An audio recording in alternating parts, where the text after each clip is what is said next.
Thank you for coming. My name is Joe Mehevik, and I will be acting as a facilitator for tonight's meeting.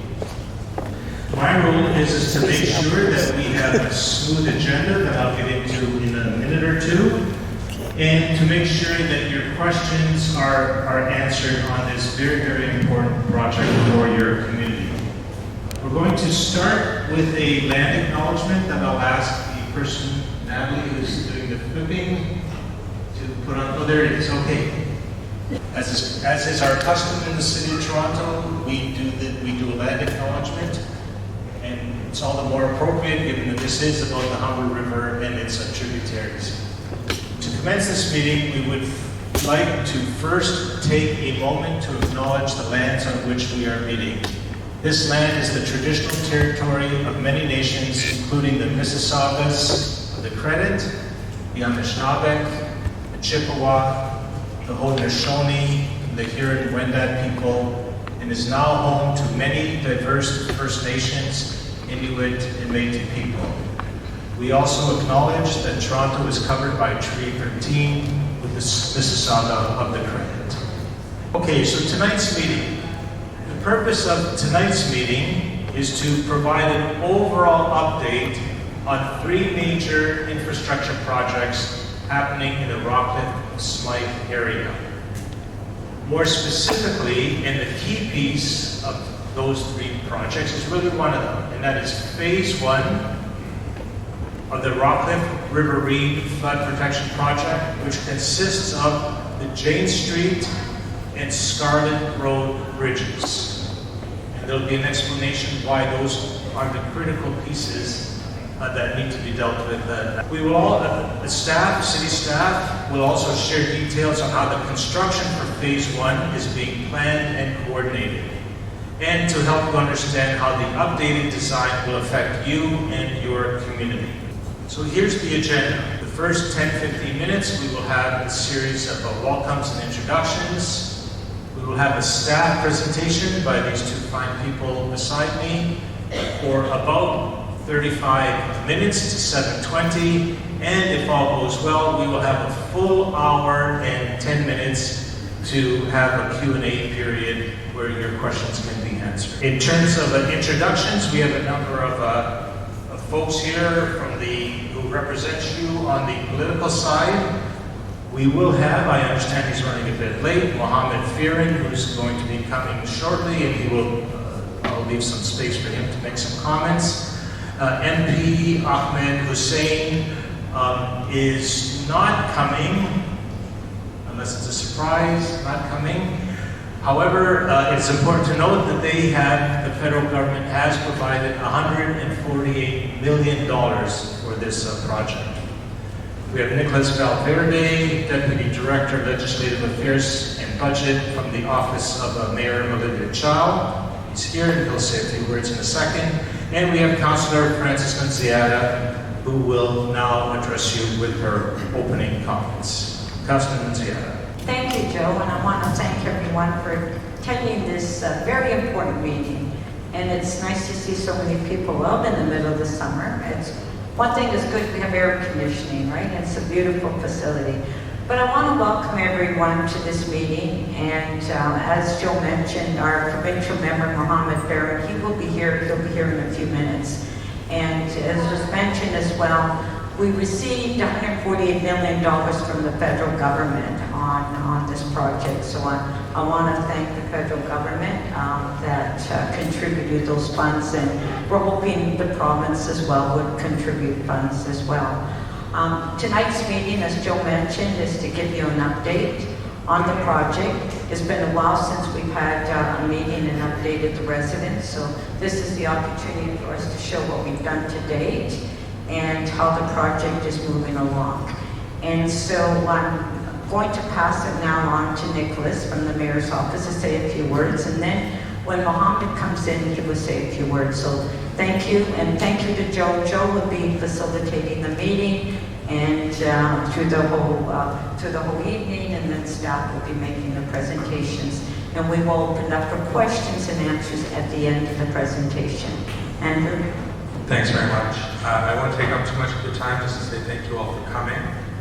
Special thanks to Councillor Nunziata for inviting me and for talking to our office so much about this project. I know she cares a lot about it. And I'm looking forward to hearing what you all have to say and hearing a lot more about the project. Thank you very much. There are a number of people that would like to introduce. We have 2 people who will be facilitating or dominating the next 35 minutes, not dominating, but speaking in the next little while. And that's Cassidy Ritz. She's with the Strategic Capital Coordination Office at the city, which is responsible for bringing together the big picture on big projects. And this, of course, is a big project. And we have Corey Wells from Transportation Services, who is responsible for the transportation side of this particular project. Just while we're waiting for, I was going to do this later, but I'll do it now. There are after they speak, then there'll be question period. When the question period, we're going to be adding 4 other people to these chairs. And here's who they are. They will be Cassidy Rich and Corey Wells, as I've mentioned. From Toronto Water, there will be Carlo Casale, who is with the No-Fault Flood Protection Program, the rebate program. And I might add, I have a note here to add that there is a table of people who want to get into the details of the rebate program. If you want that, can you wave your hand, Gino, and point to where they are? Right there? Okay, you're very welcome to go there, just take a walk there, sign up, talk to them. I know I understand that that's a concern of many folks here tonight. There's also David McCollum from the Basement Flooding Protection Program. Engineering and Construction Services, we have Chris Loader. Chris, raise your hand, there you are. And from the Toronto Regional Conservation Authority, we have David Kellerson, who's with the Environmental Assessment and Riverine Flooding. That's enough introductions for now. Given that the MPP has not come, we're going to go on to the presentation. And before we do that, however, let me say this about the questions and about the conduct of today's meeting. If you're going to ask a question, of course you have the right to ask questions. Of course you have the right to ask tough questions.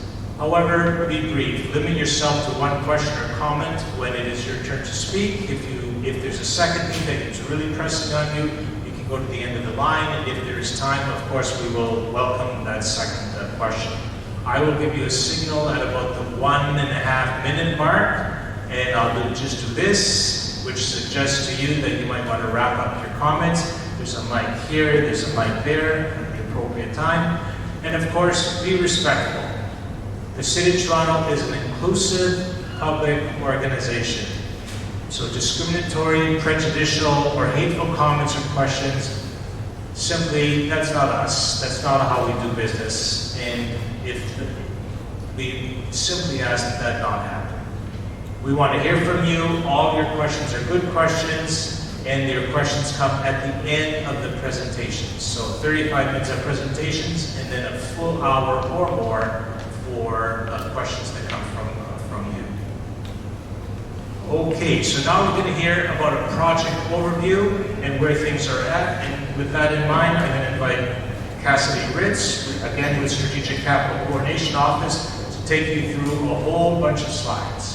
Thank you. Hi everyone. Thanks for coming out on this beautiful summer day. I'm glad it's no longer 44 degrees outside. But I'll take you through this, and I'm going to try and do it as quickly as possible so that we can get to the meat of tonight, which is to talk about the design work associated with Jane and Scarlett. So I don't think this is a surprise to anybody in this room, but the Rockcliffe area is a pretty complicated and challenging geography. And it is also one of the most flood-prone areas in the Toronto Region Conservation Authority's jurisdiction. There are hundreds of buildings that are located in the floodplain, and the area experiences a combination of different types of flooding, what we refer to as riverine flooding, but also urban flooding, and I'll explain that, those 2 concepts in a minute.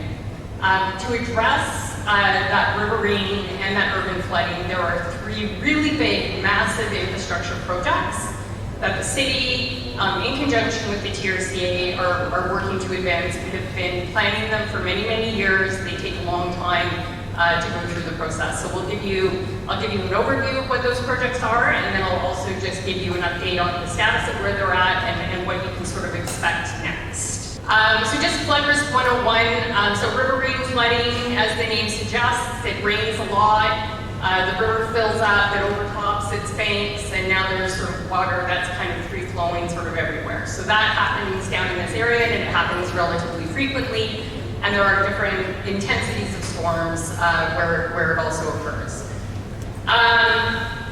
Urban flooding, on the other hand, is we've got sewers that are located under our streets that is taking rainwater, as well as sanitary sewage in some cases where there's combined sewers. Those sewers get backed up, for lack of a better term, and now you have water that's in the streets and water that's backing up in the actual system. So that both of those are happening here. The river flooding happens to compound the urban flooding, because the other thing that happens is the water rises in the river and it prevents the sewers from being able to flow out into the actual river itself, so that also creates backups. So we need to address both of those issues in order to provide relief and protection down in this area. I mentioned that we've got 3 really big, massive projects. I know there's probably frustration in this room that stuff isn't happening now, but there is actually a lot of work that is currently underway, and that has been underway for a long time, to be able to understand the problem, as well as how best to address it in order to be able to have an effective solution for the area. Generally speaking, and every project is going to be different, it typically takes anywhere from 10 to 12 years to go from starting to plan what needs to happen in the area to the full construction. So in this particular instance, we had 3 big infrastructure projects. There was a requirement under provincial legislation to do environmental assessments for each of those. And the good news is those environmental assessments are now all complete, and we're now working our way through the actual design process. The other aspect associated with these big projects is they are complex to design, and we want to make sure that they're designed properly. We want the contractor to be able to go out there and know exactly what it is that they're doing, so that we have construction that happens on schedule, on time, and within budget, so that we respect taxpayer dollars from that perspective as well. So all of that work then leads up to where we actually go out and we procure a contractor to do the actual construction itself. That in and of itself can take up to a year, depending. And then the actual construction itself will vary depending on the type of project, so that could take anywhere from 2 to 5 years. So the good news is we're in process and we're getting there. The other good news, and I'll talk about this in a little bit, is we are actually phasing the implementation. So there's going to be progress that you're going to start seeing soon, because construction is going to get underway on what we're here to talk about tonight, which is Jane Street in Scarlett. So just on the riverine flooding, we did complete the environmental assessment in 2023. There was a lot of consultation that happened associated with that environmental assessment, and as other folks have mentioned, we did receive, and we have the city has entered into legal agreements with the federal government now for the Disaster Mitigation and Adaptation Fund, $148 million in total, to both do the riverine flood protection as well as to address the basement flooding protection program that I'll talk about. Just on the riverine flooding, the environmental assessment that was done is going to work towards flood protecting up to a 350-year storm event. So you can imagine if you only have a storm every 350 years, it's going to be a pretty big one. So it's going to have a lot of benefit for this area. We did also, when we did the environmental assessment, we did take into account the fact that the climate is changing. Looking at more intense storms. And then the other thing, which Corey will speak to, is we're leveraging what we're doing down in this area, which requires changes to area transportation infrastructure to provide better transportation infrastructure for folks as well. The preferred strategy that emerged out of the environmental assessment has a whole bunch of different components associated with it that are highlighted up on the,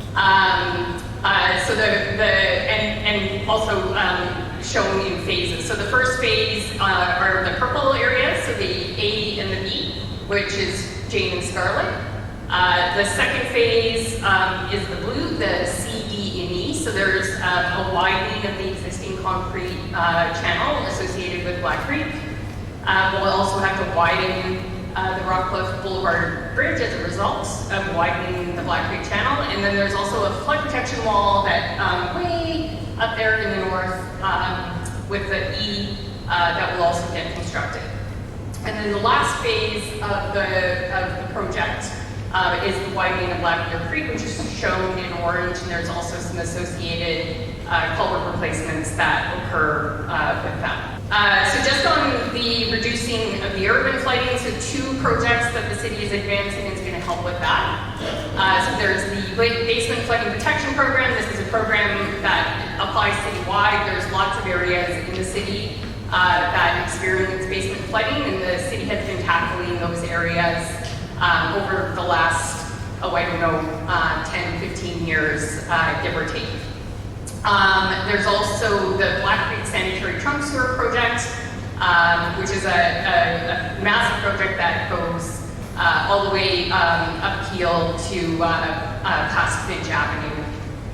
So those 2 projects together are going to help to provide some additional capacity within the city sewer system, which will then also help to reduce that urban flooding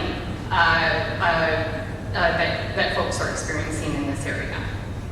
So the orange lines, the thin orange lines represent the basement flood protection program, and then the salmon is the Black Creek Sanitary Trunk Sewer. I won't spend a lot of time on these slides. This is just giving a little bit more, and these slides will be made available online. They just give a little bit more information associated with those 2 projects. With the basement flooding protection program, it had its environmental assessment completed. There was some additional feasibility analysis that got completed at the end of last year, and it's now currently in what we call preliminary design, which is anticipated to be completed late this year or early next year. And then the Black Creek Sanitary Trunk Sewer Project is at a 90% design level, so it's very close to being completed. Typically, the design timelines or the design percentages is 30% preliminary, then we do a 60, a 90, and then 100, and we can then do the tender. So the Black Creek Sanitary Trunk Sewer Project is quite ahead. The image on the right just shows the extent of it, so it is a really big infrastructure project that the city has. Components associated with this project that will benefit the Rockcliffe Smythe area includes the actual sewer itself, the big, I think it's like a 3-meter wide sewer that runs 12.9 kilometers long. But then in the yellow, sorry, it's hard to see the sunlight, but in the yellow, there's also a combined sewer overflow storage system that is going to get constructed just north of, I was getting set, Rockcliffe. And so that those 2 pieces are going to provide additional capacity in the network in this area. And then just in terms of the last slide, and I've talked about this a little bit, all of the projects are currently advancing, some more advanced than others. And we are still working through precisely exactly how all of the infrastructure is going to get constructed. Obviously, I don't think everybody wants every single street in this neighborhood to be under construction at the same time. So we are going to have to come up with a phasing and an implementation plan associated with it. The other really important thing, just to mention, is that some aspects of the basement flooding protection program can't actually be implemented until some of the Rockcliffe riverine flood protection work has advanced. And that's because obviously we need to widen the channel, we need to deepen the channel. That allows for the sewers to be able to outlet into the river and provide that sort of additional capacity. We can't just go in and upsize all of the sewers now without some of that work underway. Otherwise, the sewers are just going to continue to back up because the river is going to continue to overtop and fill up the sewers and create those issues. We are anticipating construction for James Street to get underway in 2026. This will provide some immediate flood relief to areas in the Rockcliffe Smythe area. And then the Scarlett Road would get reconstructed once James Street has been reconstructed, starting in 2029.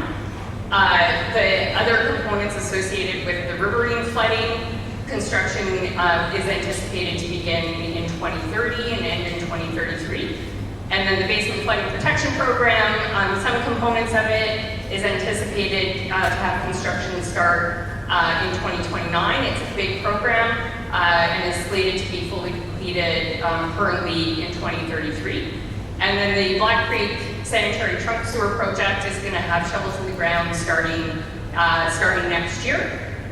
With full completion, this one is a big one. So the full completion of the Black Creek Sanitary Trunk Sewer Project doesn't happen until 2035. And on that note, I am going to hand it over to Corey, and he's going to walk you through the Jane and Scarlett designs. All right, well, thank you, Cassidy, and thanks, Joe, for the introductions. Good evening, everyone. My name is Corey Wells. I'm the Senior Project Manager with Transportation Services of the City of Toronto. And what I'd like to do for the rest of tonight's presentation is walk you through a fulsome update on where we're at with Phase 1 of the Rockcliffe project, that being the reconstruction of the Jane Street and Scarlett Road Bridge over Black Creek. We're in detailed design right now, so we're working through a lot of big moves, and I'm going to use the next few slides to try to demonstrate some of those in action.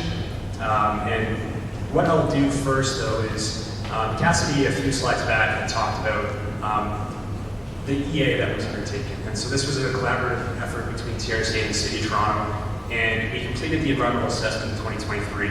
And the focus of that was obviously determining a flood mitigation strategy.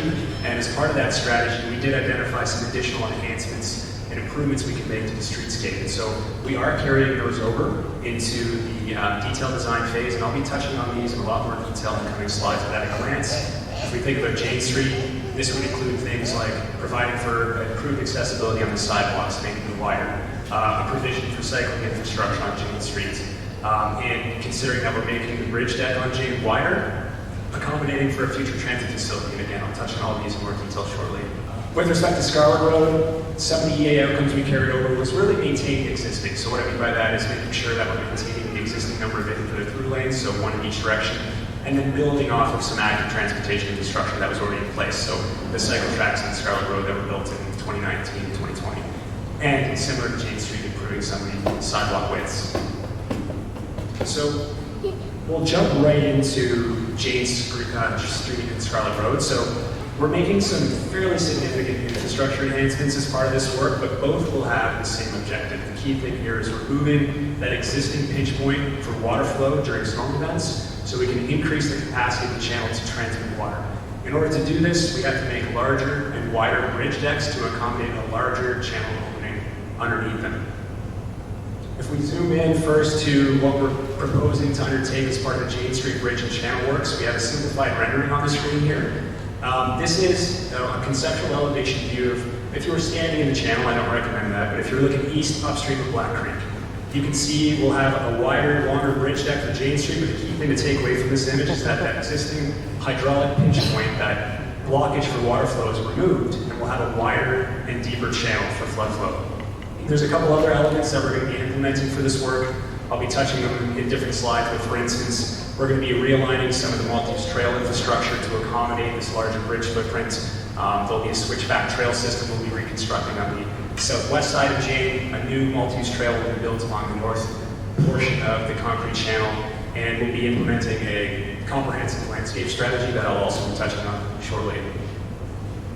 So let's move to the streetscape level. So I'm going to repeat this throughout tonight's presentation, but we're building a longer and wider bridge deck, right? Again, that's to accommodate this larger channel opening underneath it.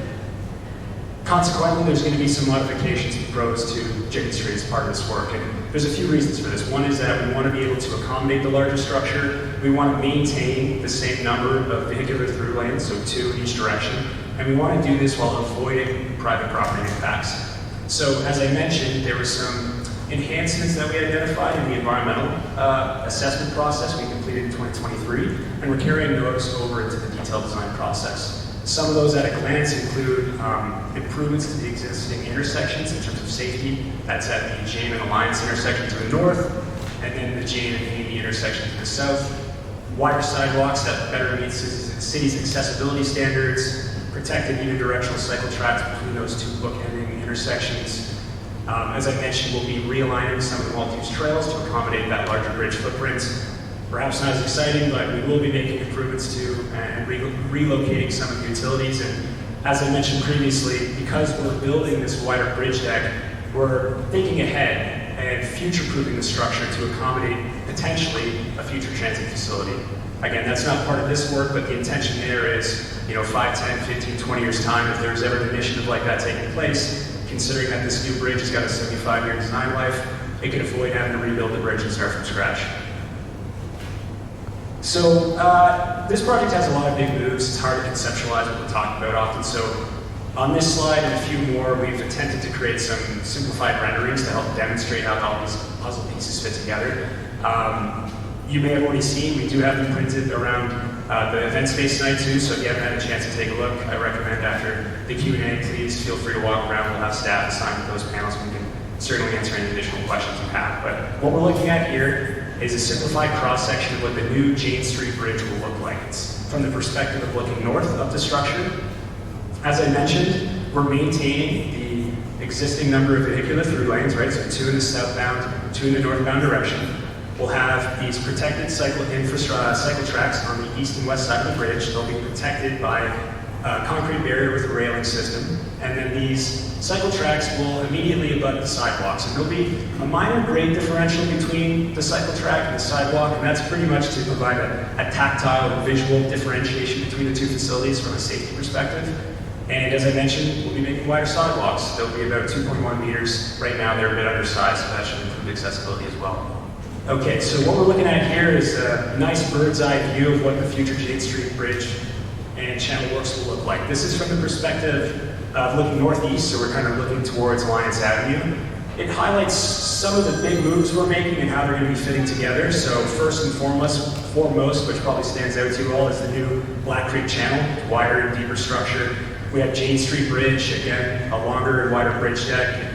Attempts to highlight, I know it's a bit hard to see in this condition, but we'll zoom in the next few slides what the future transportation configuration will look like, some modifications to the intersections, and then you can also see some of the multi-use infrastructure. So we know Jane Street has really important connections to the Black Creek Channel, Smythe Park. We're making sure we're maintaining those connections. So we'll be rebuilding the switchback and providing for new access to Smythe Park and baseball diamonds on the north end portion of the channel. So let's talk intersections for a sec. So I've mentioned the Jane and Alliance and Jane and Haney intersections a few times. The scope and scale of the Jane Street Bridge reconstruction does encompass these intersections. As we work through design, we are proposing some modifications to the existing configurations of those intersections. First and foremost, we're going to be providing improved safety features, and I'll touch on those shortly. But we need to adjust these intersections for a few reasons. I touched on these in a few slides previously, but again, I'm going to re-emphasize a lot tonight that this bridge deck is longer and wider, which means that the approaches of those bridges are getting closer to the intersections. We want to maintain the existing number of vehicular through lanes, right, 2 in each direction. We want to provide for protected cycle infrastructure, and we want to avoid private property. So we want to do all of this within the existing city right-of-way limits. And in order to accommodate that, if we look on the left-hand side of our slide, this is a simplified rendering of what the future intersection of Jane and Alliance will look like. We are recommending the removal of the dedicated northbound turning lane into the 870 Jane Street community. We've undertaken an assessment of existing volumes in this area. The use of this dedicated left turn lane is low, And we have undertaken modeling that demonstrates that this will have negligible impact on traffic flow within the intersection. I do want to emphasize too, we're not removing the capacity of folks to turn left. They can just do so through a shared lane, the leftmost northbound lane. So removing the dedicated left turn, combining it with the through lane. Similarly, with Jane and Haney, so that's the intersection on the right-hand side of the screen, we're proposing something similar. So we'll be maintaining the through lanes, but right now there's a dedicated left turn lane onto Haney. We're making the recommendation to remove that dedicated left turn lane, combining it with the through lane so people can still turn left. And similarly, we've identified that the volumes of users on that lane are relatively low, and we're still able to maintain adequate traffic flow service levels in this condition. So that's just a fancy way of saying that current analysis indicates that this will have minimal, if any, impact on things like queuing or traffic flow during peak periods. But that being said, what we're going to commit to is continuing to analyze these potential impacts as we work through different iterations of design to make sure that we have a good understanding of how these intersections are flowing and what potential mitigation measures there could be. So I also highlighted that we're going to be doing some protected intersection improvements. This will include things like dedicated crossings for cyclists and pedestrians. We'll be implementing improved pavement markings, signage, and where appropriate, additional features like a cycle storage. So what that means is that for cyclists navigating the intersection, they're removed from the active intersection vehicular path. So it's just a safety enhancement for all users in this case. We'll have more to share on this as the project evolves. So I talked about multi-use trails a few times tonight. So Jane Street, as I mentioned, there are a handful of really excellent trails connecting to Black Creek on the east side of Jane, or to Smythe Park's Baseball Diamond on the north side of Jane and Alliance. And because we have to expand the bridge, move the abutments in different locations, we have to realign some of those multi-use trails. So for instance, we'll be building a new multi-use trail that connects on the southeast side of Alliance. You can see on the rendering here what that could look like. Folks will just take a nice gentle curve route underneath the Jane Street overpass, and they'll take you right back to where you used to connect at Smythe Park, just east of the Baseball Diamond. To the southwest of Jane Street, there's this really beautiful switchback trail. We're going to be rebuilding that in full, so we'll be maintaining connections to Smythe Park, Haney Park, to Jane Street, but we have to pull it back a bit. And again, that's just because we have a wider channel, so the bridge abutments have to be pulled back as well. So the thing I just want to emphasize is that, yes, we'll be redesigning and reconstructing the trails, but we will not be eliminating any existing accesses, so they'll be rebuilt in full. Here are some renderings to give you a sense of what we're talking about here. So the image on the left-hand side is a rendering if you were cycling from that new access point on the southeast side of Alliance and Jane. You'd be curving around, and in this perspective, you're looking west towards Smythe Park. You can kind of see the new bridge deck that you can go under briefly to get you to the Baseball Diamond. The image on the bottom right-hand of your side is just a simplified cross-section of that new multi-use trail. So for all intents and purposes, to most people, it's going to look the same. We do have some interesting topography there, so in order to make the trail accessible for all ages and abilities, we're going to be building some retaining walls. The trails will be paved, just like they are today, minimum of 3-meter width, so they will be just like they're used to. Plus, we'll also be exploring opportunities for rest areas, providing some interesting viewscapes. Okay, let's, we've been talking a lot. I've been giving a lot of time to Jane right now, so why don't we move a little bit west and chat about some of the work we're proposing for the Scarlett Road Bridge and Channel Works. So, it's pretty tough to see that rendering right now, so I do suggest you take a look at the panels after the presentation. But basically what we're doing is something very similar to Jane, just on a slightly smaller scale. So we're going to be rebuilding the bridge, longer, wider deck to accommodate a much larger flood channel underneath, a wider Black Creek channel. We have another bird's eye view of what that looks like, so we can see the general project limits of that revised Black Creek channel. You can see that large flood wall will remain unchanged. You can see the new updated configuration of the Scarlett Road transportation infrastructure, and I'll touch on that shortly. And this also gives you a little bit of a sense of what the potential landscape plan will look like, and I'll have more details on that as well. So if we're talking streetscape for Scarlett Road, it is a slightly smaller scope and scale than Jane Street. As I mentioned, we're carrying over the PA outcomes, and so what that means is we're maintaining the existing number of vehicular through lanes, so one in each direction, widening the sidewalks for accessibility improvements, and then we're going to be providing some enhancements to the existing active transportation infrastructure. So you most of you may know, cycle tracks were built in 2019, 2020, and we'll be formalizing them by making them permanent with enhanced barrier separation on the bridge structure itself. I want to emphasize, though, that there'll be no changes to any of the existing accesses around this bridge, and there won't be any impacts to the adjacent infrastructure, the intersections as well. Okay, so let's talk landscaping. We have a really dedicated team of landscape designers and architects on this file. They're working really hard to implement a landscaping plan that is functional, that's aesthetically pleasing, that enhances biodiversity and ecological function. We're going to be considering things like viewscapes, vantage points. We recognize that this is a beautiful section and we want to enhance that. The planting plan here is something where we really want to emphasize a naturalistic planting plan. So that's going to inform the planting strategy, focusing on hardy native species with multi-seasonal interests. So we're happy to talk more about that if you have any questions, and I do believe we have a slide or two that speaks to that as well, or a panel rather. Okay, so I'm going to switch gears to something less technical. I want to talk about public art for a moment. As some of you may or may not know, the city's official plan does call for dedicating 1% of a project's capital budget to public art. And the Rockcliffe project, based on its scope and scale, I think is a great candidate for that. So what we've been doing is working with our consulting team, the city's public art office, and we're developing a Rockcliffe public art strategy. And the elevator pitch for that basically is it's a document that's going to help us develop themes and opportunities and interesting, unique spaces for integrated public art. And right now, since we're in phase 1, we've actually undertaken a competitive onboarding process to bring an artist to work directly with a design team. It's still very early days. I wish I had more to share with you on this, but what I can commit to is that as that artist gets their roots set and starts to work with the design team, we'll explore opportunities moving forward to kind of properly engage with you on that, whether it's through some on-site site visits or online platforms. That's still to come, but we'll have certainly more information to share with you that in the coming weeks and months.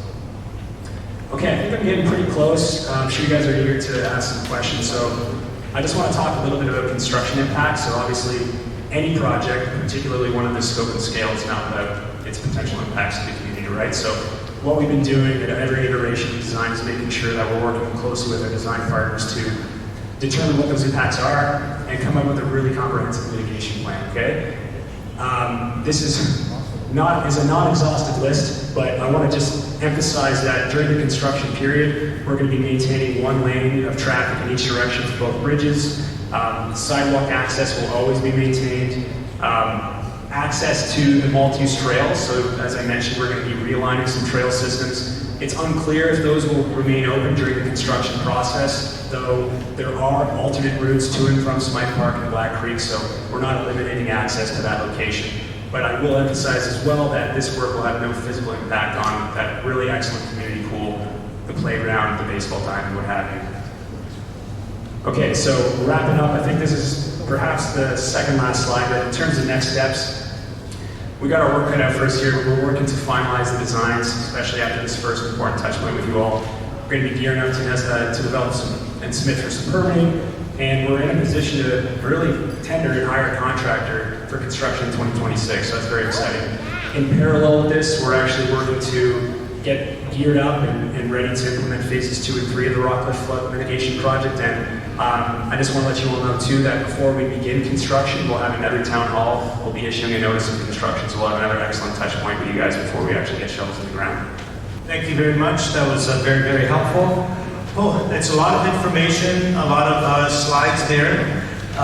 Maybe too much, or you want a second read. There are a few things. I saw some people taking pictures, and that's fine. You can also please know that this will all be online within the next short while, so you can look at it online. There are also some hard copies available at the front door, probably not for everybody, but for quite a number of people. And after the formal part of the meeting, you can also look at the slides, because they are on boards at the back of the room there. Okay, so we're going to go to questions. However, before we go to the questions, we have the MPP for the area, Mohammed Firin. Do you want to speak now, or do you want to speak a little later? Thank you, Joe. Good evening, everyone. I hope you're having a wonderful day. My name is Mohammed Firin. I'm the newly elected MPP for York Southwestern. My office is at 1832 Western Road. Councillor Nunziata has been giving me a little bit of advice on what's going on with this project. The one thing that I want to acknowledge and let you all know is that as your MPP, it's my job to work with the community. I will be there to work for the community. So you can always reach out to my office. If there's any way I can support, I'll always be there. And once again, I want to thank you all for being here. If there's any way I can support, you can always reach out. And regarding the flood mitigation, I think it's something that we've got to work on. I will push and champion the province to also be there at the table to provide support. So this will be a continuous conversation, and I'll always be there to support you. Thank you. Thank you, Mohammed. Okay, now we will get on to the questions. You're very welcome, of course, to ask questions. I would again ask that you keep it to 1 minute, 1.5 minutes, and I'll certainly encourage you at 1.5 minutes to wrap it up. Please be respectful, as we encourage the panelists to be respectful as well. I know that some of you have endured years, not months, but years of basement flooding, and maybe have lost some patience and hope. Please try to hold it together. The project is a goal, and they will start construction next year. Natalie Ford, for your questions. Natalie Ford, who's with the Public Consultation Unit, is going to be taking notes, and they will be part of a Q&A that will also be put on the city's website. And lastly, as someone has mentioned, this is not the only meeting. This is the next meeting, and there will be one in the new year, just as they are about to start construction. To help answer questions, I would invite the panelists, Carlo, David, Chris, and David, to come up and take your seats there. There's a lot of staff here, so that a lot of subject matter experts, as we call them, will be able to answer your questions. And there's also folks who are seated who will also be able to answer questions. Hazel Breton, Devin Kuhn, H.A. Puri, Wilson Lamb, Katrina Campitelli, Han Lu, Nick Lorraine, Amanda Raytach, and Karen Lee there at the registration desk. So they're also here on standby, and I'm sorry if I missed one or two of you who will be able to answer almost anything that you ask. This will be as full a briefing as possible. So I would invite you, if you do have a question, there's a mic here and there's a mic there, to come and ask. And seeing you being there first, I would invite you. I'll time myself too. Okay, thank you. I have a question tonight about communication and the city's response. Federal flow data and resident experiences indicate that flooding has gotten worse because the cement channel that was built in 1967 has not received any updates, but the developments in the surrounding areas continue. So in other words, this is as much a man-made problem as it is a natural one. While we just heard that things might improve, I hear that there is still no firm commitment for action before them for 2032, at least in my area at the earliest, or even that a real solution is possible under the city's $68,000 per household limit concerning the sewers. I want to underscore that this is a traumatic event for our community. I have a 2.5-year-old son, and when we were flooded last year with the basement backflow, we had to leave our house because he began to get allergies, and of course, having sewage water is not what every parent wants to deal with, but here we are. So to that point, some homes flood multiple times a year, up to 4 times per year, and so we live with this emotional and financial stress of waiting for the next one. And so although federal funding was announced in 2024, we've heard almost nothing from the city concerning sewer relief since 2014. And so many of us have lost trust, and many of us have lost hope. And so we need real answers, real solutions, a real timeline. So my questions are, will the city commit to transparent communication of project options and a response to the questions that were submitted to Toronto Water's General Manager on June 25th by the Black Creek Flood Coalition? And will the city also establish a formal liaison committee to ensure ongoing community involvement in all flood-related projects affecting Rockcliffe? Thank you. Thank you very much. Thank you for honoring time. Cassidy? Maybe I'll just back up. So there's a new office that got created at the City of Toronto called the Strategic Capital Coordination Office. I am a project director in that office, and one of the things that we're doing, especially in this particular area where we do have these 3 really big infrastructure projects, is trying to improve communications associated with the project. So some of the things that we are probably going to start doing and starting relatively soon is doing a bit of like an annual newsletter to give updates on the 3 big infrastructure projects and where they're currently at. We are going to also be updating the web presence that we have so that it's easier to access the information as well as access the different project websites. And then I had mentioned, and maybe if I go back, one of the things that this slide actually shows, there's like little people icons that are at various different points for each of the projects. So the little blue people icons are meetings like tonight, where we're coming out and we're providing information about various different components of the project. The reality is these are big infrastructure projects and we're going to have to do them, you can't eat an elephant all at once. You have to eat them one bite at a time, and so we're going to be coming out and you're going to see us on a regular basis as design work starts to unfold. And in fact, the Black Creek Sanitary Trunk Sewer project is also going to be coming out this year and starting to do some of its public meetings as well associated with that project. There is also going to be touch points prior to the actual construction itself. That will also give you more information about what the actual construction impacts are going to be and what you can anticipate associated with that.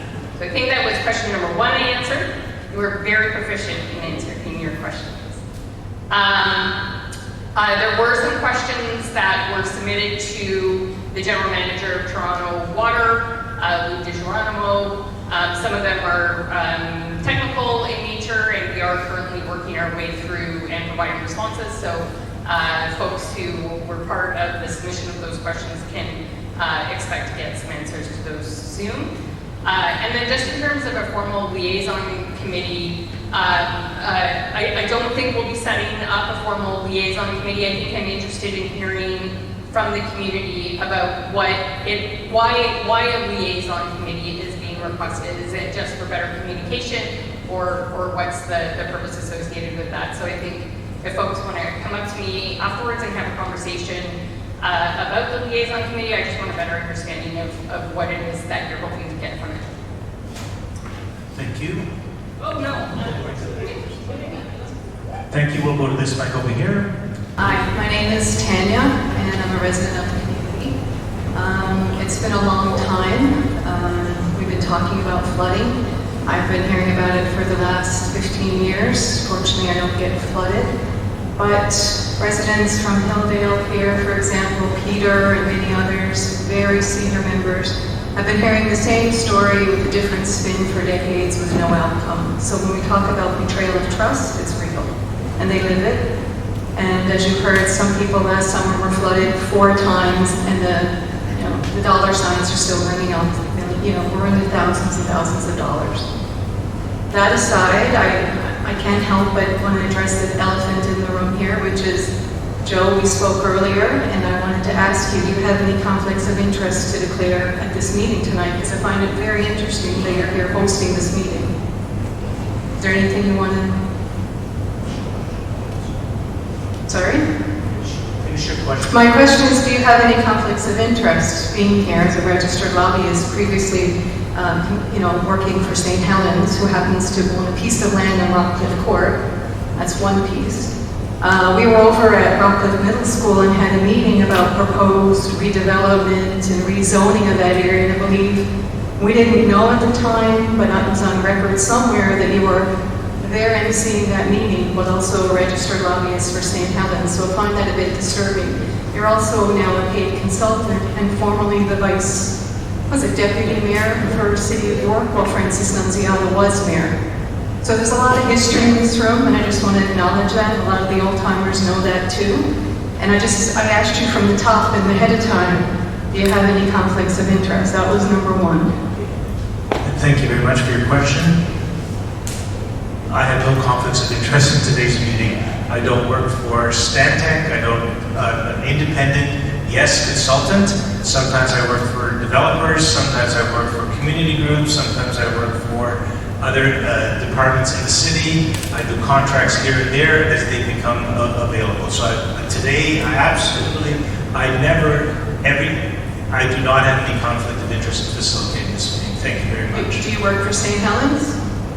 That is totally outside the purview of this meeting, but I do not work Well, it's public knowledge. I do not work on the Rockcliffe project for the property owned by St. Helens. Thank you. Okay, there was nothing there for staff, I think, in that question. Over to you. Thank you. My name is Lindsay, and I live on Cordilla. Our house has flooded twice, once in 2020 and once in last year, 2024. And like Danny said, we've had major damage to our basement. Had to totally gut and overhaul it twice in the past 5 years. So my question is in reference to the public meeting on July 21st, and I read on the city's website, and I quote, that projects with a cost estimate of less than $68,000 per benefiting household at the completion of preliminary design may proceed to construction. And with that in mind, I ask, when will we know whether our neighborhood qualifies for upgrades, and what happens if we don't qualify? Thank you very much. I think I can field that one. Thanks for the question. So if you stand up, I think everyone will see that. I'll just introduce myself. I'm Dave McCall. I'm with Toronto Waters. I work with the Basement Flooding Protection Program project, which is one of 3 projects that we're here talking about today. And of those 3 projects, the Basement Flooding Protection Program is the only project that is subject to that number you're referencing, the $68K cost per benefiting property, which is a council-directed, approved threshold that's given for the basement flooding program in order for us to select projects to proceed. So it's a way for the city to select and choose the best project to move forward. And this program is across the city, not just for Rockcliffe, but specific to Rockcliffe, we do have funding from the federal government. So right now we're close to the end of preliminary design, and at the end of preliminary design this year, we'll know that cost per benefiting number. It'll be updated. At the EA stage, it met that $68K. We're expecting it to meet that $68K. If it doesn't, we have that funding that goes towards the basement flooding program that we can put towards that calculation. So we don't have a reason right now to expect that threshold will be exceeded. Maybe if I could just add, so with the federal disaster mitigation and adaptation fund funding, we actually have a commitment. We've entered into a legal agreement that the Rockcliffe Riverine Flood Protection Project, as well as the basement flooding, will have construction completed by 2033 in order to receive that funding. Can I ask a follow-up quickly? Quickly, yes. It'll be fast. So recognizing that 40%, I think is what you're talking about, of the funds do come from that federal grant. Is the city obligated to proceed with that? And then what happens to those funds if the city does not proceed? I think at this particular point, there's a commitment on behalf of the city to proceed with the actual projects, and there's a lot of, obviously a significant amount of funding has been provided by the federal government to support the project. I think we need to continue to work on advancing the design, continue to refine the cost estimates. As David mentioned, yes, there is a threshold of $68,000. That's just for basement flooding. It doesn't have anything to do with the riverine flood mitigation or any of those other components. If it does end up being $69,000 or $75,000, it can get offset by that disaster mitigation and that adaptation fund. Okay, thank you. Thank you very much for the question. Hi, my name is Anna Louise Richardson. I'm with Friends of Smythe Park and a resident of Blackcurrant Boulevard. This is not what our community wanted. Now I'm hearing the timeline is 3 years for James Street Bridge being built before Scarlett Road Bridge, making anything west of James Street incredibly vulnerable, or according to the TRCA's numbers, 2.5% or 2.5 times the amount of water will be flowing through or under the James Street Bridge than what we're getting now. The flooding we've experienced now has been devastating to the park. This little creek turns into a raging river. It storms in across James Street, goes into the ponds, sweeps out the animals, and there they go off to the Humber into Lake Ontario. This stench water, sewage water, full of numerous toxins, is dumped into the backyards. It is a health issue. Why are you opening Scarlett Road first? I understand, yes, I've heard, the rail bridge is also timed for next year to begin, even though they've been talking about that since 1974. Why is this timing all happening now? It's Nick Lorraine, I believe that you said James Street Bridge could be built in 2 years. Why are we making our incredible residents along Cordella and Hilldale have to go through more flooding? Is it because of transportation? Is it because cars, commuters might have to take another 5 minutes to get wherever they're going? Health and safety first. Why are you doing, I'll give my questions. Why are you doing it in this way? 3 years, James Street, 1 year, Scarlett Road, 4 years of flooding, worse than we've ever had before. I want to know why you're doing that. I want to know why the residents of Black Creek were not notified of this meeting tonight. 31 houses, according to the TRCA, will be affected.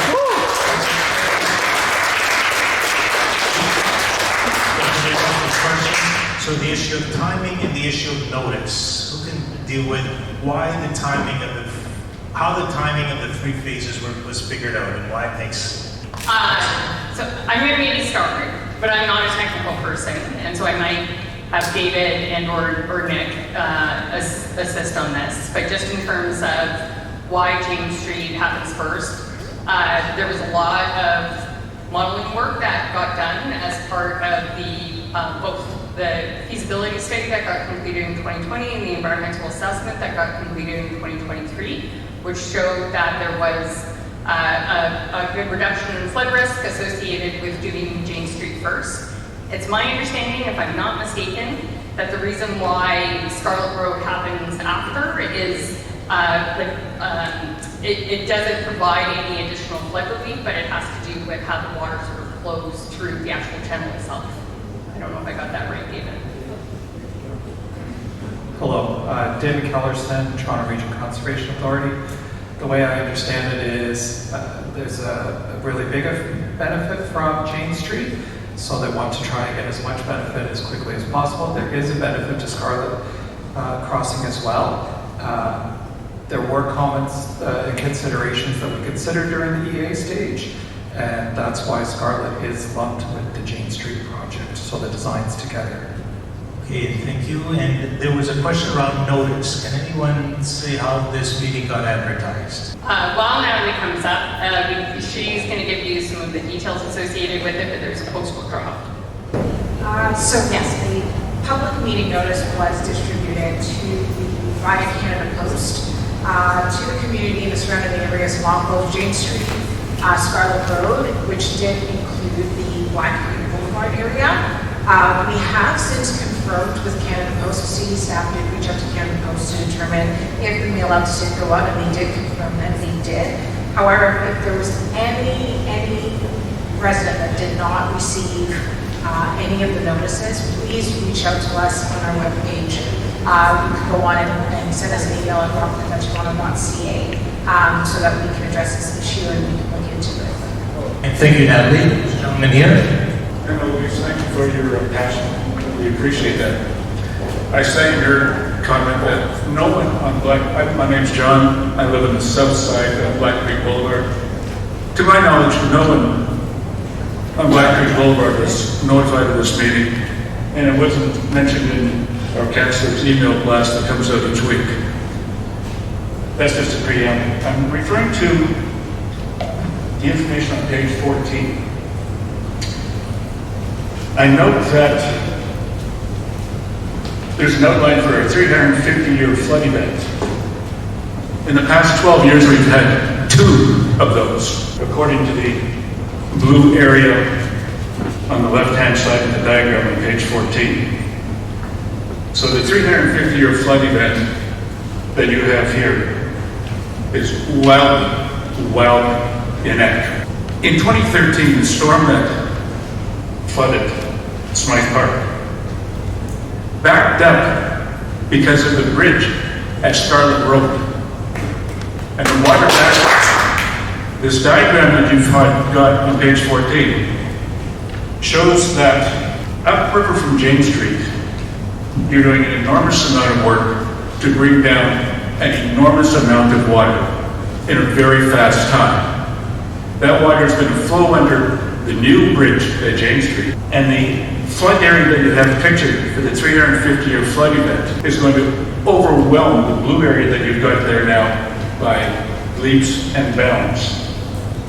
This whole, the focus of the planning of this project, doing James Street and ignoring Scarlett Road for at least another 4 years, doesn't make any sense hydraulically, doesn't make sense in any way, shape, or form, because the whole flooding starts at the choke point of Scarlett Road, and it backs up from there. So I'd like to have an explanation from a water, from an engineer's point of view, to try to justify why Scarlett Bridge is not going to be done until the early 30s. Okay? Thank you very much. This Cassidy, there was a response, maybe not a response. An engineer? Okay. Is there someone else? Maybe you can give your credentials as well before you speak. Yes, go ahead. So when we were doing the environmental assessment, as I mentioned, it identified James Street as being first, followed shortly thereafter. In fact, it was TRCA that said shortly thereafter Scarlett Road has to go. But what we looked at in the environmental assessment was both, from a hydraulic modeling perspective, but also from a traffic perspective. For instance, if you had Scarlett Road under construction at exactly the same time as James Street, and there's not a lot of north-south connectivity in through this area, then that would have a lot of impacts. And so we were trying to stage the actual construction. There is, I think it was Annalisa who mentioned there is also the Scarlett Road Bridge down at Dundas and Scarlett. So we're really mindful of all of these infrastructure projects that are happening, and we're trying to ensure that people can still get around, but also at the same time dealing with some of the flood issues that are currently being experienced, and can we get some immediate relief now? In a sense, all many factors contributed to the decision between James Street and Scarlett Road. Opening up James Street does send more flow. So first of all, professional engineer working for the TRCA. Opening up James Street does open up the bridge. That does mean there will be more flows going downstream. And that is something that has to be dealt with, and that's why Scarlett has to be opened as well. The city is trying to push those two projects as close together as possible, but there are a number of factors, not just the flow of the water through the system, but it's also the traffic impacts and other impacts that the city considered in that phasing. Scarlett is going to be closed down at Dundas and St. Clair. At least it's going to be a mess down there starting next year. Why not do both projects on Scarlett at the same time rather than have Scarlett and Dundas and St. Clair? Further north, another couple of years of construction. Why not? It makes sense to do everything the same. Those projects at the same time. Okay, you've been heard. Do you want to finish, David, or Cassidy? I've written the comment down, and we can take that back, and we'll have those conversations. As I mentioned, there's, we are going to be coming up with a more detailed implementation plan, given all of the big infrastructure projects in the area. Great. Okay, over here for a question. Yeah, thank you. That does make sense. It's a good theme. So, I'm a Hilldale resident, 14 Hilldale. My name's Alex Mary. I'm going to talk a little bit about something small, which is a paving issue, but it has much broader systemic implications. So in 2022, I think, along with Symes Road here, you notice that's nicely paved now, and there's a sidewalk down the hill that some of the residents probably walk to. There didn't used to be a sidewalk there. That's fantastic. I'm glad the city did that. And then also at the bottom of the road on Symes Road, that was all reconstructed. Hilldale was originally intended to be part of that scope of work, and it was going to be ready to be reconstructed. But we as the residents said, well, in 2014 you recommended separated sewers and a storm sewer on Hilldale through the 2014 EA. So we said, this road reconstruction that's happening, you're excavating the entire street. It's not just a resurfacing, it's a reconstruction. That you put in, or at least rough in, the separated or the storm sewers on Hilldale. Now, you actually listen to that, and it's probably easy to comply with a request to stop something. So the construction didn't go ahead. Now, as I said, it's a small issue. The road's in terrible disrepair. It's probably why it was on the budget for reconstruction. But now there's no timeline for reconstruction, and there's no address of the request to consider roughing in storm sewers. And in fact, from the map I saw for Area 4, which Hilldale is in, there's no plan for separated sewers on Hilldale. What there is a plan for is Lavender Creek Road widening, which runs parallel to Hilldale Road, and half of Hilldale Road residents back onto Lavender Creek and consider it a very valuable element of where they live. There is no risk on Lavender Creek to flooding our homes. There is only risk from urban flooding. There is no ravine flooding risk on Lavender Creek. There hasn't been, and Peter's lived there since 1972. It's never been a problem. But he has had urban flooding probably every other year. So I guess the question is there a timeline to put in storm sewers on Hilldale? And if there isn't, why not? And if there isn't, can we at least get the road reconstructed as originally planned, or at least put that back in the city's budget? Great, thank you very much for those questions. Anybody here? So I actually have I used to be the manager of the major projects unit in transportation services before moving over to the Strategic Capital Coordination Office, and I actually have a recollection of this and the conversations at the time about not proceeding with the sewers that were under Hilldale because of everything else that was going to be happening and all those other types of things. I don't have an answer for you tonight on the timing of all of that. I am going to make a note of it. We can go back and we can have conversations with our colleagues in Toronto Water and Transportation Services. And as part of that broader putting together that sort of implementation plan, we'll take that into consideration. But as you were talking, I was like, oh yeah, I remember having those conversations at the time. All right. Francis, too, very aware of it. We'll get it back. The dog. All right, thank you very much for your question. Did you want in on that? What I want to say, I agree with Scarlett Road. Use a mic.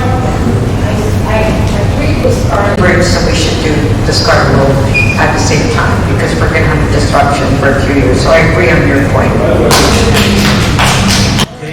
Okay. And anybody else here on the panel needing to speak? Okay, thank you. Over to you. Hi, my name is Natalia. I grew up in the Humber River watershed. I studied water resource management. I usually show up at these things and talk about natural infrastructure and natural assets and trees. And yes, of course, I'm disappointed that 1,500 trees were clear-cut in Eglinton, all the way up until our heritage river, the Humber River. But today I'm actually here to speak about conventional infrastructure and a study that had been done in 2014 about basement flooding and combined sewer overflows. That control environmental assessment was completed in 2014 by XCG, and they investigated sewer system flooding and recommended sewer system improvements to reduce flooding. Now, my question is, they proposed a new pumping station and a new storm sewer to deliver local stormwater runoff to a point downstream of Jane Street. So why hasn't the community heard anything further about this solution after 2014? Is that 2014 solution still on the table? Thank you. Yeah, thanks for the question. In 2014, the EA was actually was updated again in 2021 to incorporate parts of Area 4, and the model was re-updated. So that solution would be slightly changed, or at least updated.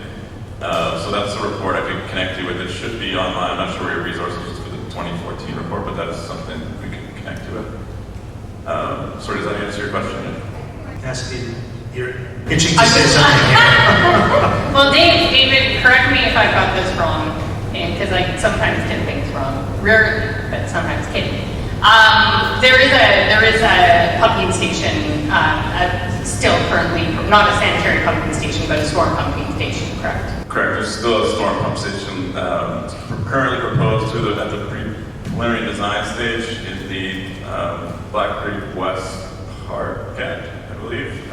That's to be confirmed through detailed design and location, but yeah, there still is a storm pump station. Okay, on to the next question. Tim. Hi, I'm Tim Mariu. Before I introduce myself, just to comment on the last one.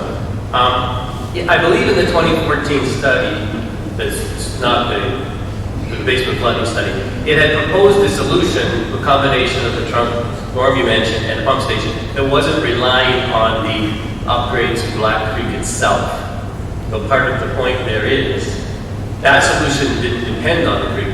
Now we're talking about solutions that depend on the creek, and that may be why years are being added. But is that original solution that didn't depend on the creek being still considered? I think that's what we're getting at there. It is. So what we have done now through preliminary design is we've updated the model with, so the riverine work is slightly ahead of the basin flooding work for that reason, because they are interdependent, and what we need is the modeling to be done for the riverine work to model the basin flooding work.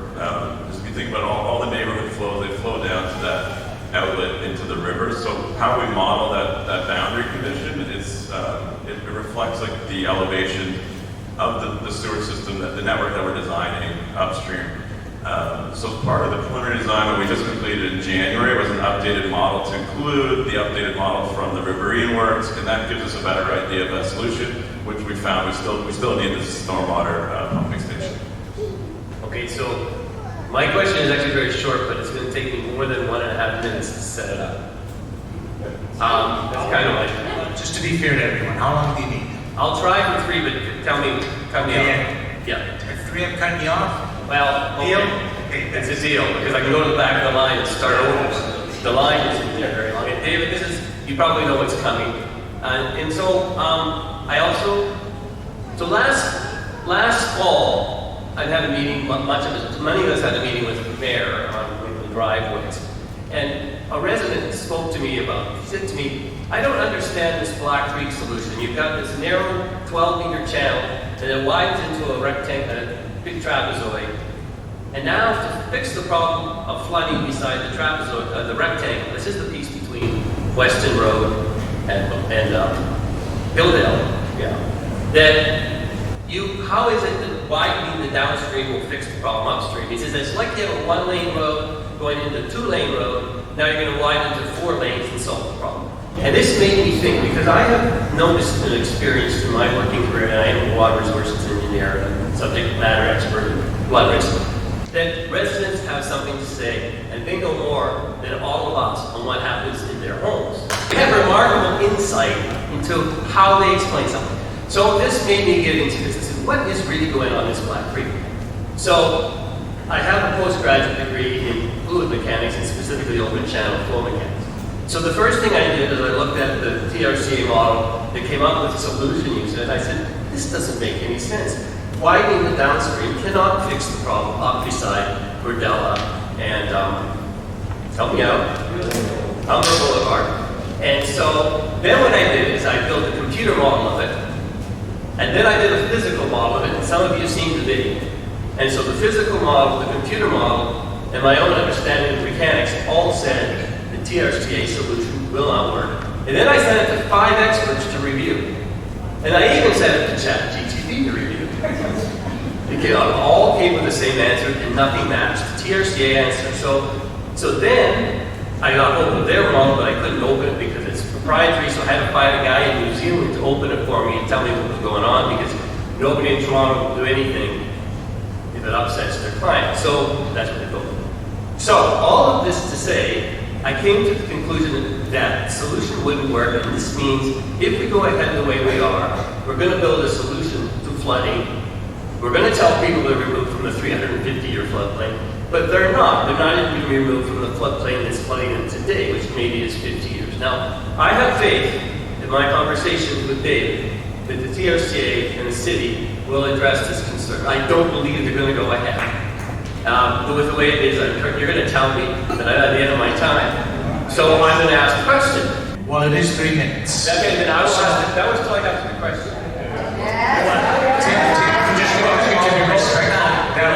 That would be good. That was your statement.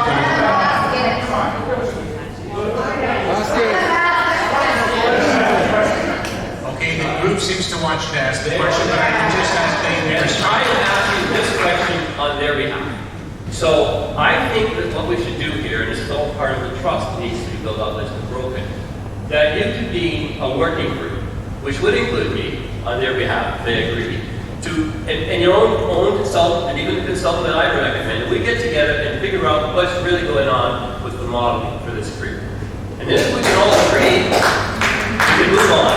And if you guys made a mistake, you can admit you made a mistake, and it doesn't really matter because we've only just started the detailed design. You got plenty of time to fix it.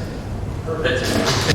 Let me start with whenever someone brings up questions around the foundations of the math that leads to a solution, we take that very seriously.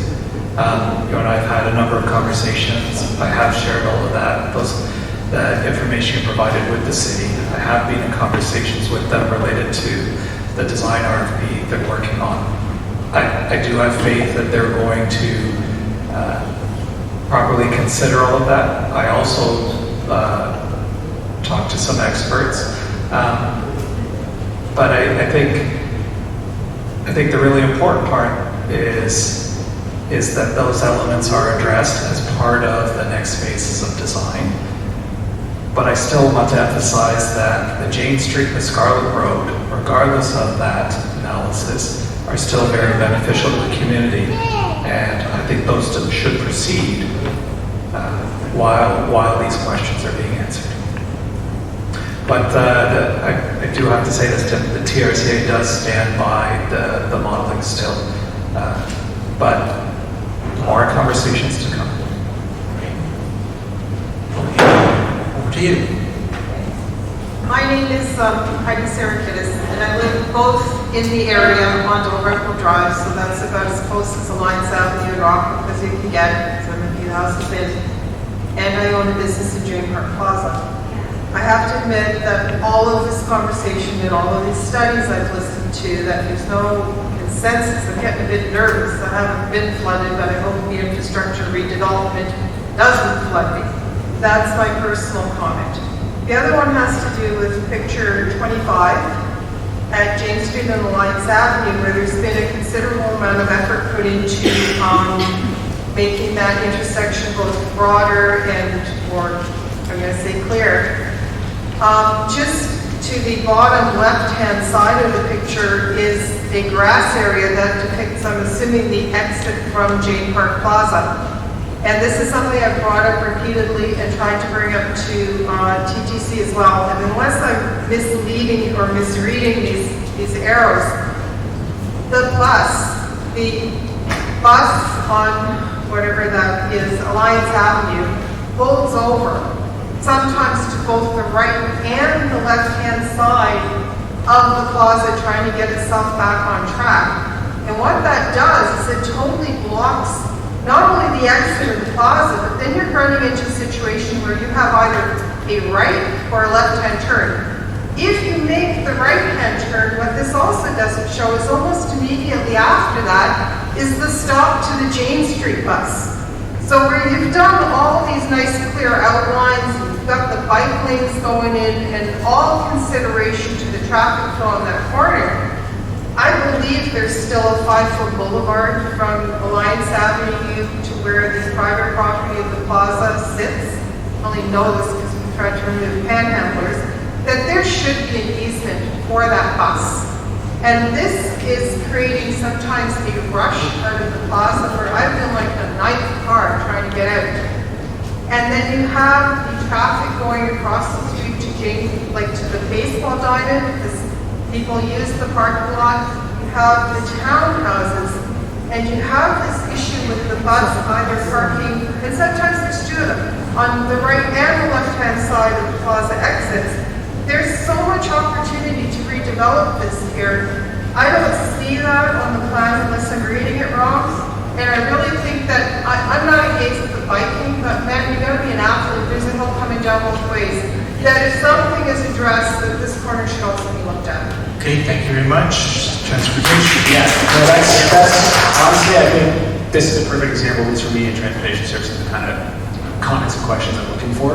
I want to mention that the design for the intersection, and sometimes these renderings are helpful, but they're also sometimes, they can be misleading because they are oversimplified, and we're still very much in the trenches in terms of what this intersection could look like in terms of design. I will say that as we've gotten to a little bit more of a concrete picture, we sort of developed a foundation. We've now just re-engaged with TTC, and I think with this kind of feedback, we can bring this up to them, talk about potential queuing issues, and with our design team who are here, maybe give us an extra look to see how integrating with the bus shelters, not just on the lines of Jane Street, can be done in a better way to minimize impacts of queuing, for example, getting in and out of the plaza. That's straight What to I the will say is I've looked at this area all my life, and there is just an increased amount of traffic. That when these streets were originally placed, there was like further people, and there wasn't. Right. Thank you. Okay. Thank you. Just folks, some of your questions have good points to them. Eventually you will get a slide for an email address. You may want to be thoughtful. You may want to consider putting it together in an email that they can respond in more formally, just in case anything gets lost in the oral conversation that is happening now. Over to you, and then we're going to go to second round of folks. Over to you. Just a little lighter topic. My name's Daniel. I represent the York Baseball Association. So we just have a question regarding Smythe Park. I understand construction. I work in construction. I see there's going to be a bit of an inconvenience in regards to access. But do you foresee any challenges, modification, potential removal of any of the ballparks, any of the baseball diamonds there in Smythe Park? So this is a nice short answer, no. Yeah, fantastic. Thank you. That's all. Okay, thank you very much. Very precise. Okay, I see the third person in that one. You haven't asked a question yet, have you? Okay, so if it's okay, we'll go to you, and then it seems we're going to go to second round. Over to you. Hi, my name is Rita Spana. I live at 46 Hill Mill Road, considered a red flood zone. We have been hit by flooding several times. At one point, we were covered by home insurance. We are no longer covered by insurance. And so last year we flooded twice, and my husband and I cleaned our house, feces and mud and everything that came out of the sewage with our bare hands. It is very difficult to see our house being destroyed. We have tried several times, and I know Francis Monsiota has been very helpful. But what I want to say is, we are no longer covered by insurance. As the city made an effort to communicate to the insurance companies that some of us are not covered, and that, and I understand that we have the flooding program, but when you have a basement, when you have to remove 4 feet of insulation, drywall, replace it all, you have doors to the living room, to the washrooms, and garage door, that everything's slowly being destroyed. 7,000 amount is not enough. I would like to find out if somehow we could be covered, because we've been told that if we want coverage, we need to pay $300 a month for environmental coverage. We are just regular working people that work hard to live honestly and to have a safe, peaceful neighborhood.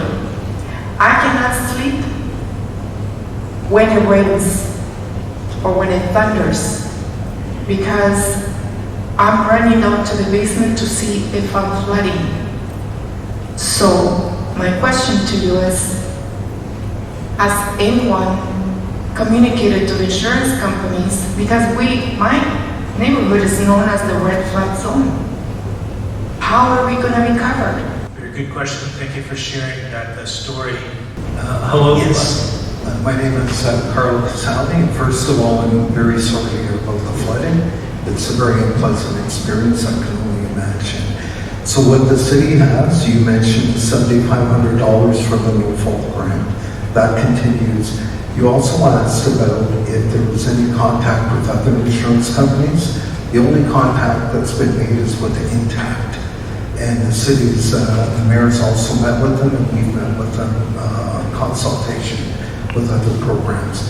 The other thing I would advise for you is that you could look at our basement flooding subsidy program to get a subsidy for backwater valve and for sump pumps and for disconnecting of the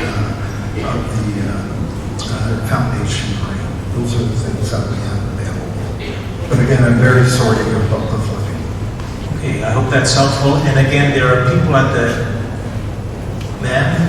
there are people at the back there that will also be able to take down your name in that and get back to you and help you with those processes at the city, okay? Yeah, I would like to add, if there is any information that you don't have for an application, we're here, we can see you over there in a few minutes, but we'd really like to get you through the process any way we can. So thank you. Okay, thank you. Second round. I think you were there first. That's incredibly heartbreaking. That's her words. You need to come down and see what it's like after it floods, what they're going through. It's horrendous. There is a quick fix, though. There's a quick fix that's been around for a long time, and the TRCA brought it up themselves way back in, I think, 2009. Get off the floodplain. Let's start with City of Toronto parks. Let's free Lavender Creek. Let's free Black Creek. Get the TTC off. Get the Toronto District School Board off of Alliance. It's just insane that they're still saying we're discussing $500 million in flooding mitigation. They can get off the floodplain, and we can have green space there and let the water run free. I think that's a nice idea. My question is, regarding west of James Street, we have been promised further flooding mitigation protection. And it has come up several times in the meeting. Every time it's come up, we said, what does that look like? The answer is always, we'll discuss that later. So later is now. We want a meeting, a separate meeting, with the residents of Black Creek Boulevard, Friends of Smythe Park, Turtle Protectors, and York Baseball in attendance to discuss what we can do, what you can do to help protect west of James Street. Thank you very much for the question. Sorry, the sun is right in my eyes here, that's why I'm going like this. Cassidy? Can I maybe just ask a question of clarification just to make sure I understand? Are you suggesting that instead of doing the preferred strategy from the Rockcliffe flood mitigation project that we revisit the environmental assessment and expropriate all the properties and naturalize? If you want. My question was, can we have a meeting, a separate meeting with the stakeholders west of James Street to discuss further mitigation planning for that area that has been promised? I don't know when that started. And we keep asking what would look like, and we're always told later, we'll discuss it later. We need the protection now before you do Jane Bridge or Scarlett Bridge. Okay, sorry, I think I understand now. It's that the properties on the north side of the creek between Scarlett and Jane. The properties, Friends of Smythe Park, York Baseball, and Turtle Protectors. Okay. Thank you. Will do. That's fine. So, I've sat in these chairs where you are. I was 10 years in consulting, 3 years at Water from Toronto as a project manager. And it's rare, I think, in my career that you're working on a project and subject matter expert from the public actually comes along and dedicates hundreds of hours and sleepless nights to commit to something, and they come up with something that maybe your team didn't. And to actually not acknowledge it is a huge failure as a professional. I think that my father, and I've seen it, has dedicated a lot of his time and energy to this. And to just get dismissed like that and say, you know, he didn't even answer his question, David. Will you set up a working group that takes all the work that he's gone into and still leverage his free experience? He probably could have charged hundreds of thousands of dollars in consulting fees, and it's been $0. He hasn't charged anything, and he's given you enlightenment into a problem that you didn't realize you had, and that you acknowledge the basics of the mathematics are flawed. It doesn't make sense intuitively, people know that, and it also doesn't make sense scientifically. So, to me, that's just a huge failure from the public servant's perspective to not acknowledge that. It must be acknowledged, it must be taken seriously. Because, if you propose a solution and it actually gets built that's wrong and these people are still getting flooded, think about these stories then. Like, think about your own careers and the impacts of that. That's all I have. So my apologies for how I spoke earlier. We have spent a lot of hours, and I didn't go over and bring all that up in terms of the work that you've done. I don't think the conversation is ended. I don't have the ability. I think the city is leading on all of the groups that are put together. My understanding from the city is that there will be a response given to everything Tim has given me, and that the city is currently working through what we have given them in terms of that work. We did take it very seriously. I am very, very aware of how much effort is going into this work. And I want to thank you for making sure the project is going well. Great, okay, thank you, David. Over here. Speaking of a lot of effort, I just wanted to go back to a little bit about the sanitary trunk project, the sewage project. Where is the new container going to be built? Like, what's the plan for that? We talked about the storage for the sewage. Originally, it was going to be put on Rockcliffe Court, was my understanding. TRCA had recommended that. Somehow that got canceled, and now where is it supposed to go? Okay, thank you very much for the question. Actually, correct me if I'm wrong here, but you're talking about the combined sewer overflow tank associated.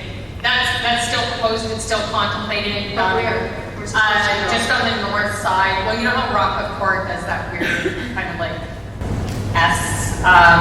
the S bend, so it's just north of Rockcliffe Court. Rockcliffe Court, or in the green space, or across from Alliance in the west part. Where's it? It's my understanding it's on the north side of Rockcliffe Court. But I don't, AJ, sorry, you know the details better than me. Yeah, it will be located along. AJ, maybe introduce yourself. Yeah, I'm AJ. I'm AJ, Building Manager for Major Towns with Engineering and Construction Services. So the storage tank is planned for part of the phase 2, and that will be done post 2031. So we have not decided on the final location of that tank. It's within the green space. Within the green space.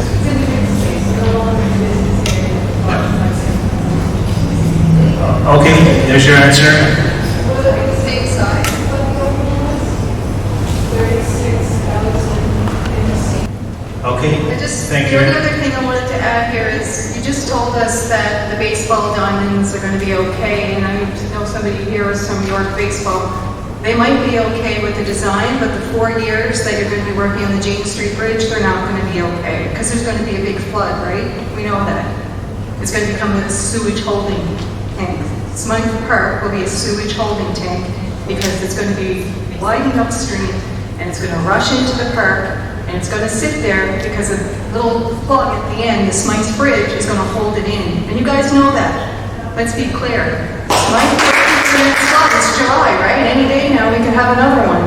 4 years, 5 years. So you're going to not lift the plug off the bathtub. You're going to leave Smythe Park as a sitting, sewage mess. The baseball diamond was completely wiped out in 2013 and they had to rebuild. The pool, oh well, let's forget about that because it's going to be bigger now, right? More water's flooding in. Anybody here can't look me in the eye and tell me that that's not a huge risk. And we also know how this works. The TRCA, my hat's off to you. Somebody who used to work there told me, we're trying to shoehorn a river without any leverage. The city has given you directions. They're too strict. Yeah, get off the floodplain. Too many people there. Why do we protect the businesses and not the people, not the homes? Yeah. Do you want to speak to Smythe Park, I think is the core. And what happens in that interim period between the Jane piece and the Jane Bridge and the Scarlett Bridge? What's the risk? The basement. Let them answer. I live there, I know. These people don't live there, I do, I've seen it. Sir, if you could just be respectful, that would be great. So let them answer the question. I think we've heard that there's some concerns about Jane Street and Scarlett and the timing associated with that, and so I think that's something that I've already indicated we're going to take back and we'll have further conversations. I think we want a plan that works as best as you can, given the fact that we are dealing with a really complex and challenging area. There is unfortunately, and we don't control the weather, unfortunately, either. But we are doing, what we can here to try and flood protect this area. And it's complicated and it takes time. Okay, thank you. So more news on that coming over here. I have a question and follow-up to what Tim and Alex said, that as a resident, I feel irked, we'll say, that one mathematical modeling is saying that it will work and the other one is saying it won't. So I'm a pessimist by nature. I'm going to assume it's not going to work. So what's going to happen in the meantime, or in 4 years when these grand plans and all this construction, all this money is spent and it doesn't work and we're still flooding? Are we 20 years down to the next solution? Or are we just going to be tallying? Like I joked when I came in here today, I'm like, oh, I'm a 2-flood resident, but I've only been here 5 years, but we're waiting. So my question is then, if this doesn't work and the modeling is indeed wrong, then what? That's a good question. So if we look at the two, there's more than two variations of the modeling, but if we look at the two extreme ends, what happens is that 350-year description of that level of protection, that number is what changes. So on the worst case end, it's not as good as 350-year. On the best case, it could be.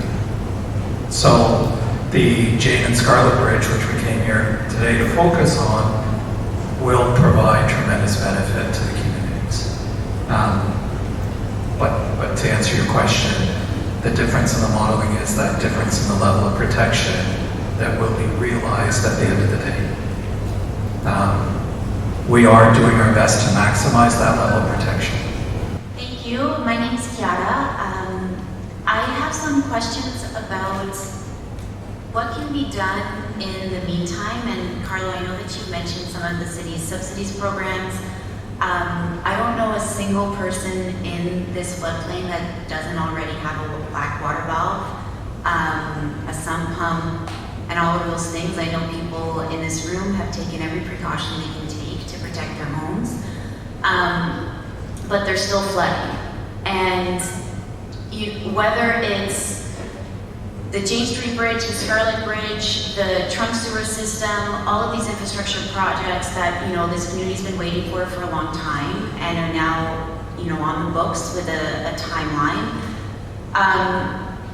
they're all going to happen in 4 to 5 years, and there will be floods between today and when those infrastructure projects are complete. No one's kidding themselves if they think that that's not going to happen.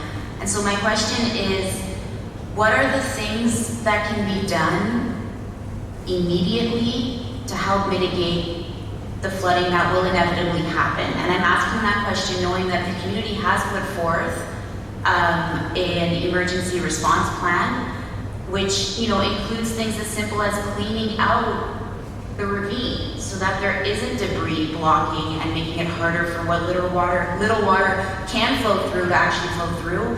We want to see how many times the city is going into cleaning the ravines, because we haven't seen that happen as residents in the community. We want to see, money that's been allocated to Rockcliffe Smythe, recognizing that it is the most flood-prone neighborhood in the city, to actually be used in a way that's going to mitigate flooding, not in a way that's, promising $7,500 that nobody can get access to. Many of us need generators to actually keep the sump pumps flowing, to actually keep these things going. And so is there any work being done either by Toronto Water or, I don't know, any department, the TRCA, that'll help mediate this risk that is no doubt going to repeat itself in August, next summer, the summer after that, before these infrastructure projects are finished? Okay, thank you for your question. Thank you, Kata, for the question. So the one thing, the no-fault grant program, $7,500, we have a dedicated number for that, a dedicated email, dedicated staff to make that happen for you. We want to give you the money. Fill in the application, and if everything goes through, we're happy to do that, no problem. The other thing that the city is doing is to look at further incentives for the basement flooding subsidy program. Right now, they're up to $3,400. We're looking at increasing those incentives to bring them up to $25. The other thing we'll be doing with that is looking at a stormwater assessment to make someone will come out, a professional, either home inspector or plumber, to give you recommendations how to make your home flood proof.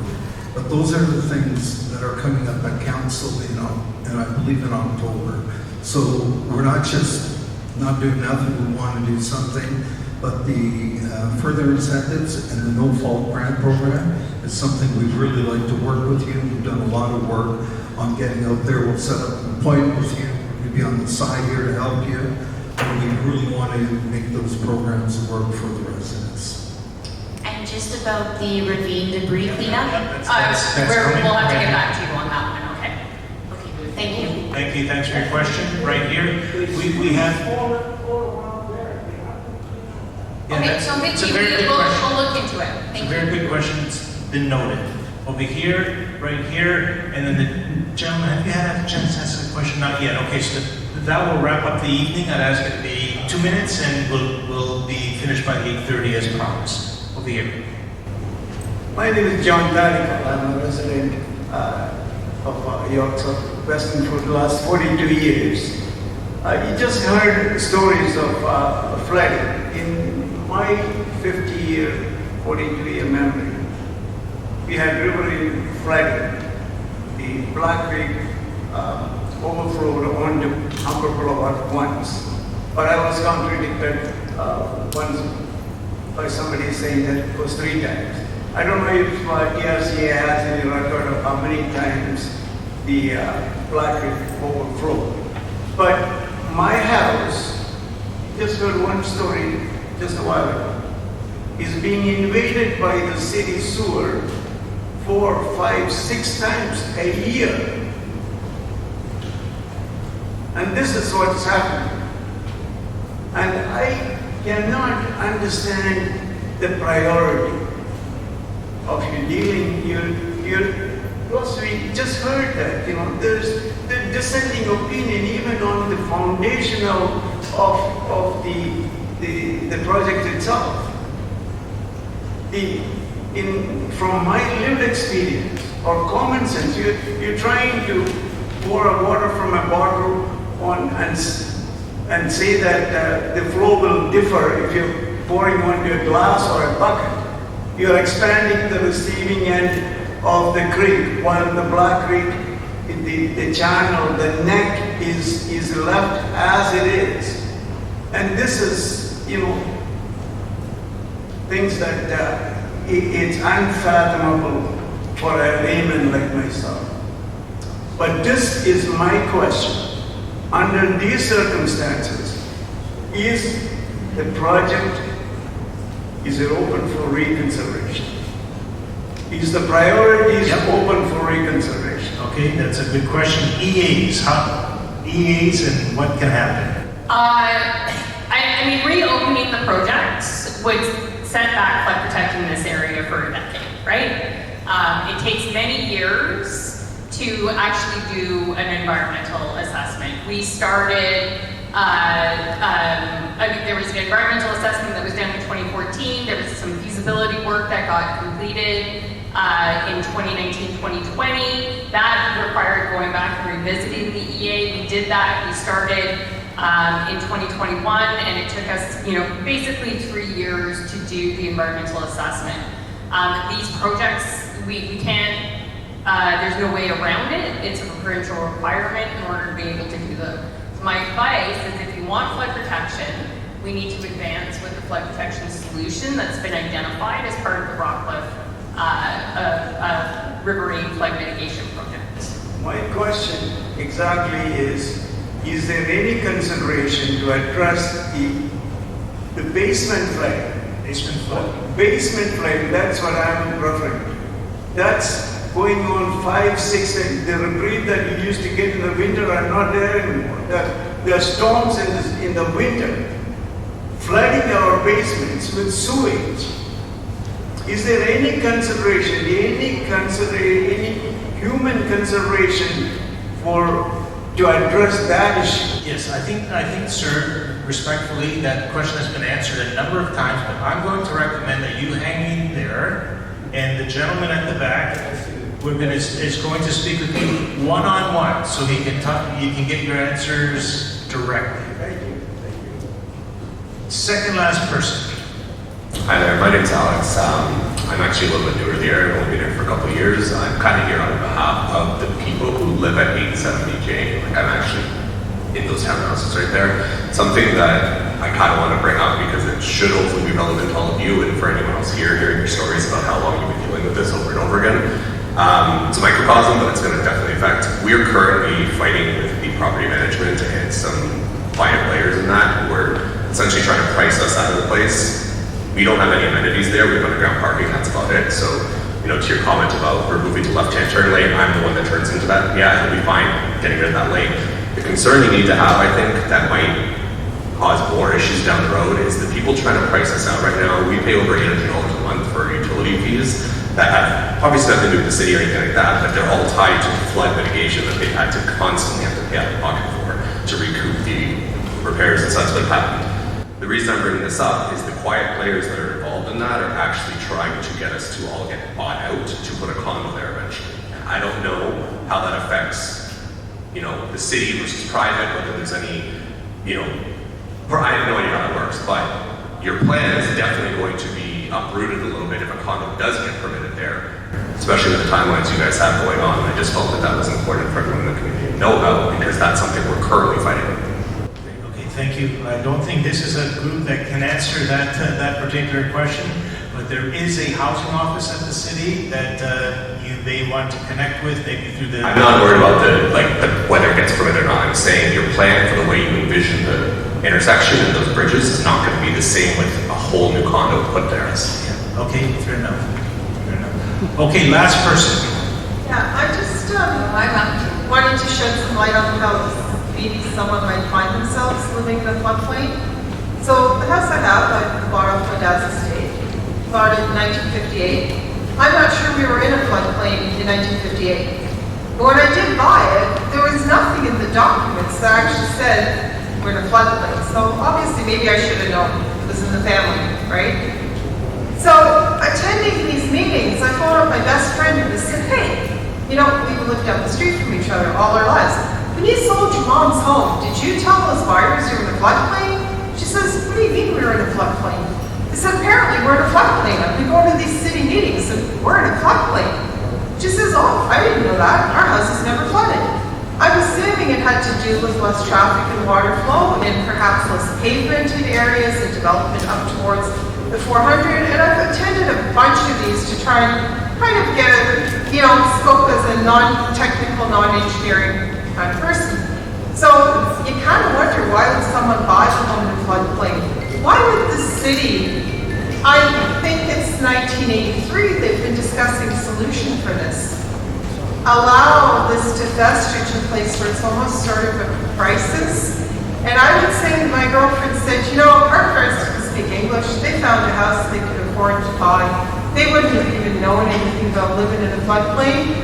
I would suggest that maybe some of the people today that find themselves in a floodplain may have wandered into it under the same premise, right? And it is people's homes, and I see this with my customers. And I tell you, the water's come close, but it's never come close enough at the moment yet to flood me. But I feel really bad, and I haven't been the one flooded yet. And I know that after that storm, when I drive down Black Creek Drive, I don't even want to look at what's going on at Credella. Like, I don't even want to look. And there's the creek channel where you see branches, the height of the fences. And there's been an awareness about this for so long.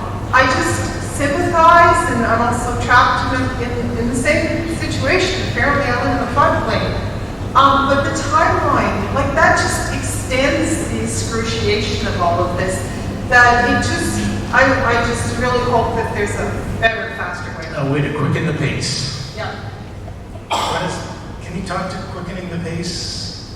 I mean, I will say that the city is doing everything that we can in order to be able to expedite things. So for instance, Jane and Scarlett is advancing tickety-boo through the design process, and we're hoping to have shovels in the ground next year.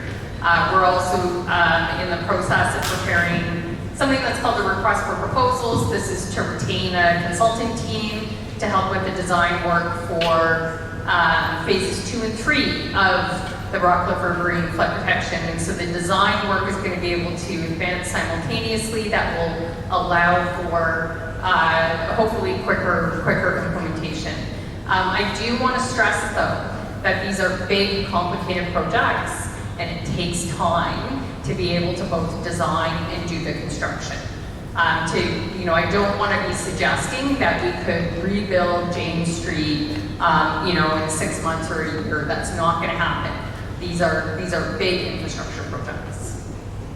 Okay, thank you. That's going to bring our evening to a close. No, someone else. They've had 2 turns, and we are past 3:30, and there's a few more notes here. I'm speaking for a lot of people. I'm speaking for a lot of people, Joe. You have 1 minute. Thank you. 1 minute. I want to, this is for Toronto Water, please, in reference to you not replacing all CSOs. I'm asking that you do. I'm asking that you cut back on the amount of sewage you're dumping into Black Creek at Keeldale Park from the Keel sewer system up there. I have it down here that it's going to be conveyed up to 9,500 liters of stormwater per second to Black Creek. Not okay. Or had enough of the sewage. The reference to, Tanya mentioned the underground storage tank size at 36,000. I have here, it has not been approved anymore. It's been reduced to 6,000. What's happening with the rest of that? That's sewage in our water. And I'd just like to let you know that that violates the International Joint Commission of the Great Lakes and the purposes of the Remedial Action Plan for Toronto. It also goes against the Canada-Ontario Agreement of the Great Lakes Water Quality and Ecosystem Health. Thank you. Thank you. Oh, that was a tough meeting. But I do want to say thank you to a whole bunch of folks, our elected folks, for coming and representing us, the community so well, the city staff, TRCA staff for their participation. It's a tough file. We appreciate your work, and of course to each and every one of you for sharing your stories. Some of them were painful and difficult to hear, but your participation and attendance is much appreciated. There will be more meetings and gatherings. I would invite you to look at that. sign up, sign in here. That way you'll get apprised of all the meeting. You won't miss the meeting because you'll be contacted directly for that. The last word will go to the local councillor with her final comments. Okay, thank you very much. I'd like to thank everyone for coming out. And just to the gentleman that mentioned the condo on James Street, no, absolutely not. There's nothing. So wherever you heard that rumor, it's a rumor and it's a lie. So that's not happening. But I just want to make a few comments. I do agree with the comments that were made that why not Scarlett and the bridge happen at the same time? Because as you know, the St. Clair and Dundas Bridge, they're doing work now, and you can see that it's one lane right now at Scarlett and St. Clair. So it would make more sense to do it both of them at the same time, so you don't have that disruption. Because I know that when that James Street Bridge gets started, all the streets, all the cars are going to go down some of the side streets, Ellens, Boxwell, and all those streets to get to James Street, right? So it makes more sense. So maybe we should look at that and doing that, because I don't think... So on your point about Hilldale, yes, we need to put Hilldale back on the map. It was canceled because the residents at the time didn't want it done at that time because they thought there was going to be some work done on Hilldale. So maybe we can look at that and getting that back on track. The Hilldale one. And so I want to thank everyone for coming. But what I don't want is I don't want to delay. We've been waiting long enough for this project to happen. We were able to get funding from the federal government, and hopefully we can get some funding from the province. But we need to start the project. I don't want to wait another 20 years to have work done on this project. We need to work on it. As far as the rebate, we are working, and we sent letters to everyone in the area. I was very concerned on we didn't get any responses, just a few responses on the rebate. So I sat down with staff, and what we're going to do is we're going to come into the community and have one-on-one with the residents, and staff are actually going to be there to help to fill out the application form and make sure that you qualify for that rebate, because that money is there for the rebate, but somehow residents have not applied for it, and there's been an issue with it. So what we're going to be doing in the next few weeks, everybody received my letter that was mailed out to everyone. We're going to set up meetings in the community, invite residents to come, and staff will be there helping you fill out that rebate so you can get your money. And also, I think there was an issue with actually the application, the way it was structured, so we're going to make it easier. So you will be getting it. And it's not just one time, it would be for every flood that you get. So I just want to let you know that I will be reaching out to residents that have had issues with it, because it's a shame with all the letters and applications that went out, we only had a few that applied. I don't know what the issue was, but we did hear from the Rockcliffe Coalition that met with us at City Hall recently, said they don't want the rebate, but I don't believe residents in that area are saying they don't want the rebate. I know you want the rebate, so thank you very much for coming. Thank you very much, everyone. Have a good evening.